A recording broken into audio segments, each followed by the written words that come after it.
शांताकारं भुजगशयनं पद्मनाभं सुरेशं विश्वाधारं गगनसदृशं मेघवर्णं शुभांगं लक्ष्मीकान्तं कमलनयनं योगवृद्धान्यगम्यं वन्दे विष्णु भवभयहरं सर्वलोकैकनाथं। जय श्रीमन्नारायण। आइए दोस्तों, आपका फिर से स्वागत है आपके अपने चैनल आचार्य पंडित अजय शर्मा में। आज की इस वीडियो के माध्यम से हम आपको सुनाएंगे पाप मोचनी एकादशी व्रत की कथा, जो कि पाप मोचनी एकादशी का व्रत 25 मार्च दिन मंगलवार को रखा जाएगा। दोस्तों, बिना कथा के व्रत अधूरा माना जाता है, तो प्रिय दोस्तों, एकादशी के दिन व्रत कथा अवश्य श्रवण करनी चाहिए, उससे ही व्रत पूर्ण होता है। तो आइए अब आप सुनेंगे पाप मोचनी एकादशी व्रत की कथा। बोलिए लक्ष्मी नारायण भगवान की जय, कृष्ण कन्हैया लाल की जय, एकादशी महारानी की जय। अर्जुन ने कहा, हे कमल नयन, मैं ज्यों ज्यों एकादशियों के व्रतों की कथाएं सुन रहा हूँ, त्यों त्यों अन्य एकादशियों के व्रत की कथाएं सुनने की मेरी जिज्ञासा बढ़ती जा रही है। हे मधुसूदन, अब आप कृपा करके चैत्र माह के कृष्ण पक्ष की एकादशी के विषय में बतलाइए। इस एकादशी का क्या नाम है, इसमें कौन से देवता का पूजन किया जाता है तथा इस व्रत का क्या विधान। हे माधव, यह सब आप मुझे विस्तार पूर्वक बताने की कृपा करें। भगवान श्री कृष्ण ने कहा, हे अर्जुन, एक बार यही प्रश्न पृथ्वीपति मानधाता ने लोमस ऋषि से किया था। जो कुछ लोमस ऋषि ने राजा मानधाता को बतलाया था, वही मैं तुमसे कह रहा हूँ। राजा मानधाता ने धर्म के गुह्यतम रहस्यों के ज्ञाता महर्षि लोमस से पूछा, हे मुनिश्रेष्ठ, मनुष्यों के पापों का मोचन किस प्रकार संभव है? कृपा करके कोई ऐसा सरल उपाय बतलाइए जिससे सहज ही पापों से छुटकारा मिल सके। महर्षि लोमस ने कहा, हे नरपति, चैत्र माह के कृष्ण पक्ष की एकादशी का नाम पाप मोचनी एकादशी है। इसके व्रत के प्रभाव से मनुष्य के अनेक जन्मों के पाप नष्ट हो जाते हैं और मनुष्य को मुक्ति प्राप्त होती है। मैं तुम्हें इस व्रत की कथा को सुनाता हूँ, ध्यान पूर्वक होकर के सुनो। प्राचीन समय में चैत्र रथ नाम का एक वन था। उसमें अप्सराएं किन्नरों के साथ विहार किया करती थी। वहां सदैव बसंत का मौसम रहता था, अर्थात उस स्थान पर सदैव नाना प्रकार के फूल खिले रहते थे। कभी गंधर्व कन्याएं विहार किया करती थीं, तो कभी स्वयं देवेंद्र अन्य देवताओं के साथ क्रीड़ा किया करते थे। उसी वन में मेधावी नाम के एक ऋषि भी तपस्या में लीन रहते थे। वे भगवान शिव के अनन्य भक्त थे। एक दिन मंजूषा नामक एक अप्सरा ने उनको मोहित करके उनकी निकटता का लाभ उठाने की चेष्टा की। इसलिए वह कुछ दूरी पर बैठ करके बीड़ा बजाकर मधुर स्वर में गाने लगी। उसी समय शिव भक्त महर्षि मेधावी को कामदेव भी जीतने का प्रयास करने लगे। कामदेव ने उस सुंदर अप्सरा के भ्रू का धनुष बनाया, कटाक्ष को उसकी प्रतंछा बनाई और उसके नेत्रों को मंजूषा अप्सरा का सेनापति बनाया। इस तरह कामदेव अपने शत्रु विजय प्राप्त करने हेतु तैयार थे। उस समय महर्षि मेधावी युवा अवस्था में थे और काफी हष्ट पुष्ट थे। उन्होंने यज्ञोपवीत तथा दंड धारण कर रखा था। महर्षि स्वयं दूसरे कामदेव के समान प्रतीत हो रहे थे। उस मुनि को देख करके कामदेव के बस में हुई मंजूषा ने धीरे धीरे मधुर वाणी से वीणा पर गायन प्रारंभ किया, तो महर्षि मेधावी मंजूषा के मधुर गायन पर तथा उसके सौंदर्य पर मोहित हो गए।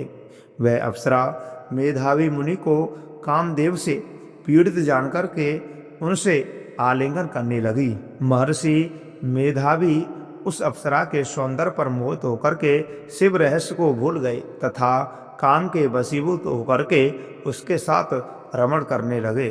काम के वशीभूत होने के कारण मुनि को उस समय दिन रात का कुछ भी ज्ञान न रहता तथा अत्यंत दीर्घ काल तक वे दोनों रमण करते रहे। तदुपरांत मंजू घोषा उस मुनि से बोली, हे ऋषिवर, अब मुझे बहुत समय हो गया है, अतः स्वर्ग जाने की आज्ञा दीजिए। अप्सरा की बात सुनकर के ऋषि ने कहा, हे मोहिनी, संध्या को तो आई हो, थोड़े समय ठहरो, प्रातःकाल होने पर चली जाना। ऋषि के ऐसे मधुर वचनों को सुनकर के अप्सरा उनके साथ रमण करने लगी। इसी प्रकार दोनों ने साथ साथ बहुत लंबा समय व्यतीत किया। मंजू घोषा ने एक दिन ऋषि से कहा, हे विप्र, अब आप मुझे स्वर्ग जाने की आज्ञा दीजिए। मुनि ने पुनः वही बात कही, हे रूपसी, अभी अधिक समय व्यतीत नहीं हुआ है, कुछ समय और ठहर जाओ। मुनि की बात सुनकर के अप्सरा ने कहा, हे मुनिवर, आपकी रात्रि तो बहुत लंबी है, आप स्वयं ही विचार कीजिए कि मुझे आपके पास आए कितना समय व्यतीत हो गया है, अब और अधिक समय तक ठहरना उचित नहीं है।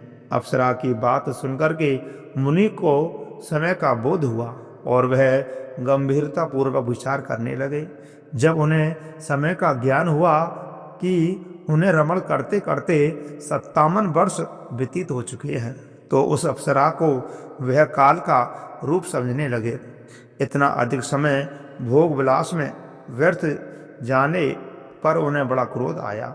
अब वह भयंकर क्रोध में जलते हुए उनके तप का नाश करने वाली अप्सरा की तरफ भ्रकुटी तान करके देखने लगे।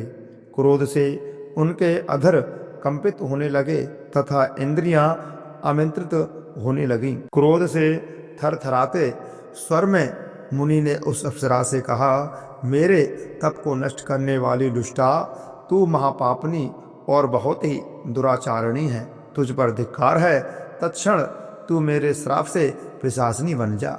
मुनि के क्रोध युक्त श्राप से वह अप्सरा पिशाचिनी बन गई। यह देख वह व्यथित होकर के बोली, हे मुनिवर, अब मुझ पर क्रोध त्याग करके प्रसन्न हो जाइए और कृपा करके बताइए कि इस श्राप का निवारण किस प्रकार किया जाएगा। विद्वानों ने कहा है, साधु की संगत उत्तम फल देने वाली होती है और आपके साथ तो मेरे बहुत समय व्यतीत हुए हैं, अतः आप मुझ पर प्रसन्न हो जाइए, अन्यथा लोग कहेंगे कि एक पुण्य आत्मा के साथ रहने पर मंजू घोषा को पिशाचिनी बनना पड़ा। मंजू घोषा की बात सुनकर के मुनि को अपने क्रोध पर अत्यंत गिलानी हुई, साथ ही अपनी अपकीर्ति का भय भी हुआ। अतः पिशाचिनी बनी मंजू घोषा ने मुनि से कहा, तूने मेरा बड़ा बुरा किया है, किंतु फिर भी मैं तुझे इस श्राप से मुक्ति का उपाय बतलाता हूँ।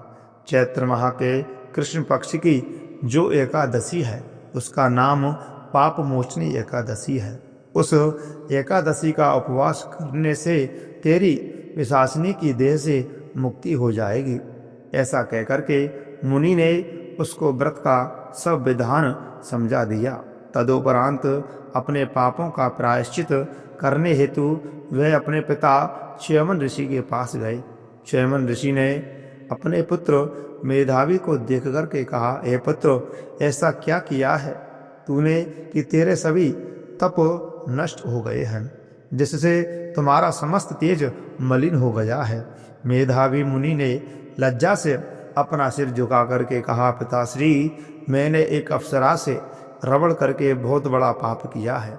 इसी पाप के कारण संभवतः मेरा सारा तेज और मेरे तप नष्ट हो गए हैं। कृपा करके आप इस पाप से छुटकारा दिलाने का कोई उपाय बतलाइए। ऋषि ने कहा, हे पुत्र, तुम चैत्र माह के कृष्ण पक्ष की पाप मोचनी एकादशी का विधि पूर्वक तथा भक्ति पूर्वक उपवास करो, इससे तुम्हारे सभी पाप नष्ट हो जाएंगे।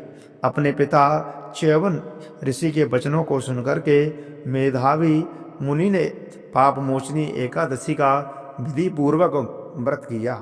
उसके प्रभाव से उनके सभी पाप नष्ट हो गए। मंजू घोषा अप्सरा भी पाप मोचनी एकादशी का उपवास करके पिशाचिनी की देह से छूट गई। और पुनः अपना सुंदर रूप धारण करके स्वर्गलोक को चली गई। लोमस ऋषि ने कहा, हे राजन, इस पाप मोचनी एकादशी के प्रभाव से समस्त पाप नष्ट हो जाते हैं, जन्म जन्मांतर के पाप नष्ट हो जाते हैं। इस एकादशी की कथा के श्रवण एवं पठन करने से 1000 गोदान करने का फल प्राप्त होता है।